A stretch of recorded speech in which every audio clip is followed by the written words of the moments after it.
کہ چاندنی میں کتنا زیادہ تو چھوٹے چھوٹے ذرات تو نہیں دکھیں گے، چراغ کے سامنے دکھ جائیں گے۔ آپ نے فرمایا کہ اگر دونوں مال کے اندر فرق رہ جاتا ہو تو تمہیں بتانا پڑے گا کہ یہ میں نے چراغ کے سامنے روئی کاٹی ہیں، تیار کی ہیں، اور یہ چاندنے میں تیار کی ہیں۔ تقویٰ تو دیکھو، امام احمد بن حنبل زارو قطار روئے، اپنے بیٹے کو کیا کہا کہ بیٹا یہ عورت جب جائے تو تحقیق کر یہ کس گھر میں داخل ہوتی ہے۔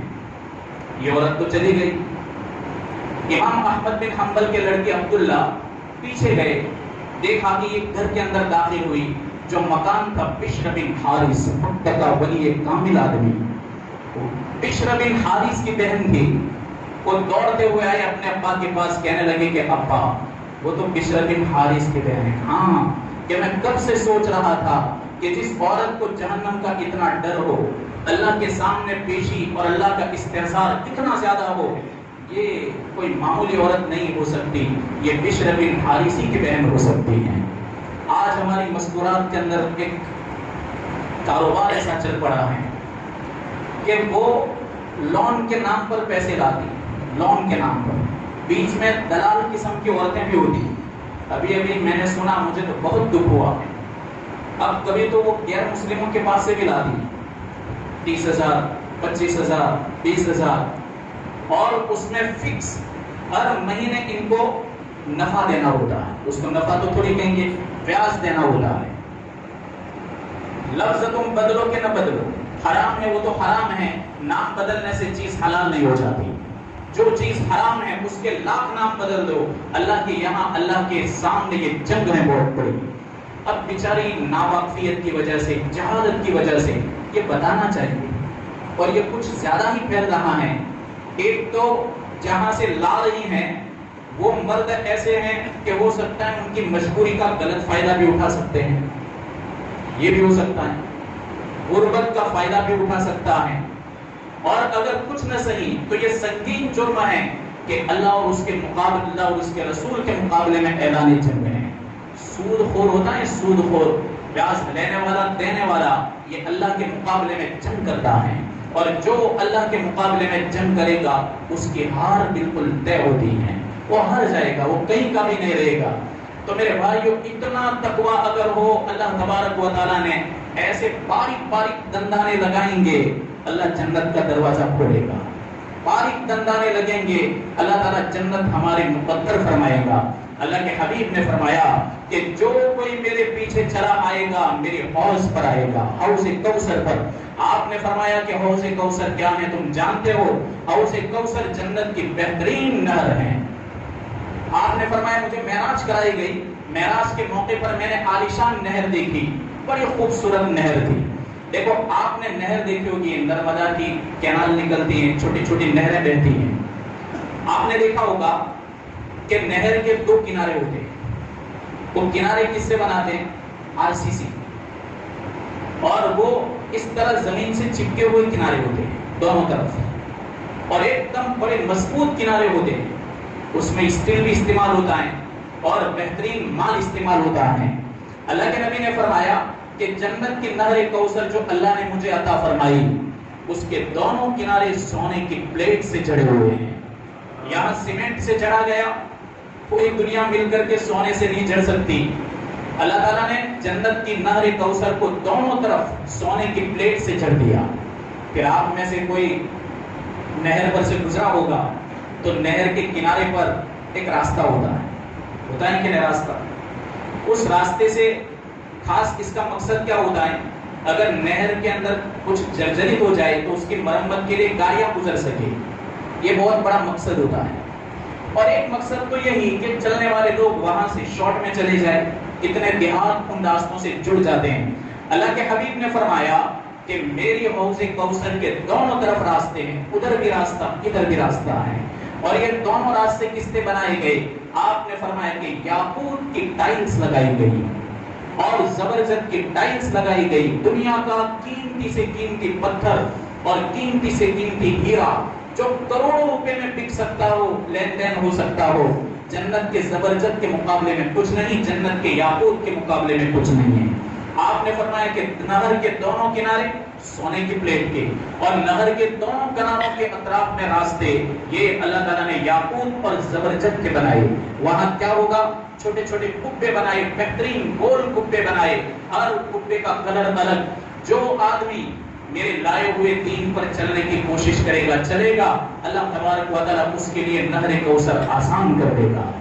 ابن عباس رضی اللہ تعالیٰ عنہ فرماتے ہیں کہ اس کی گہرائی کتنی؟ 70,000 فرسخ. 70,000 فرسخ اس کی گہرائی. 70,000 فرسخ کو آج کے کلومیٹر کے اندر نہ ہو تو 5,60,000 کلومیٹر بنتے ہیں. 5,60,000 کلومیٹر کی خالی گہرائی نہر کی, تو لمبی کتنی ہوگی اور چوڑی کتنی ہوگی؟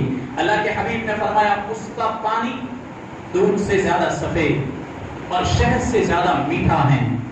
جو کوئی جنتی ایک بار وہاں آ کر پانی پی لے گا کبھی اس کو پیاس نہیں لگے گی. صحابہ نے کہا یا رسول اللہ وہاں کے پیالے کتنے, جام کتنے؟ آپ نے فرمایا کہ جتنے ستارے تم کو آسمان پر نظر آ رہے ہیں ان ستاروں کے مانند وہاں اللہ نے پیالے رکھے ہیں. تو اولین آخرین آدم علیہ السلام سے لے کر قیامت تک کتنی نسلیں آئیں گی؟ ابھی اس وقت روئے زمین پر 7 ارب لوگ موجود ہیں. 7 ارب یعنی 700 کروڑ لوگ ہیں. 700 کروڑ. اور نہ جانے کتنے ارب لوگ پہلے مر گئے اور کتنے ارب لوگ آگے آئیں گے. یہ کتنے لوگ ہیں؟ آپ نے فرمایا کہ آسمان کے ستاروں کے مانند وہاں کے پیالے اللہ نے رکھے. کتنے پیالے ہوں گے؟ خالی ہماری ایک گیلیکسی جس کے اندر ہماری زمین ہے, جس گیلیکسی کے اندر ہماری زمین ہے, اس گیلیکسی کے ستاروں کو اگر گننا ہو کہ کتنے ہیں تو 3 لاکھ سال چاہیے. 3 لاکھ سال کے اندر اس گیلیکسی کے ستارے خالی گن سکتے ہیں.